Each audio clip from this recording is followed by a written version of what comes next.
Maine Mendoza update. Yung congrats kay Maine sa bago niyang McDo dyan sa Ciudad de Victoria. Malapit niya sa Philippine Arena.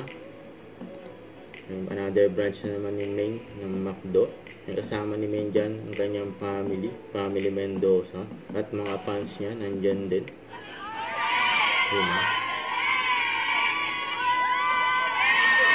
Nagkaroon ng parada. Saka ang ating ribbon. Baka ang doon to.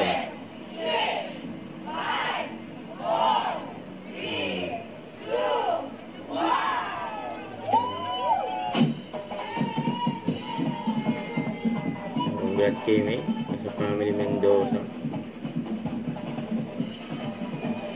Kaya walang absent si May sa Itbulaga dahil grand opening ng McDo niya.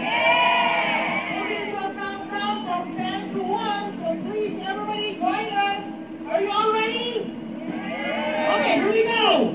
10, 9, 8, 7, 6, 5, 4, 3, 2, 1. Woo! Congrats kay May. Don't forget to subscribe, click the notification bell for more updates. This is Richard Action Vlog. Stay tuned for more videos. See ya.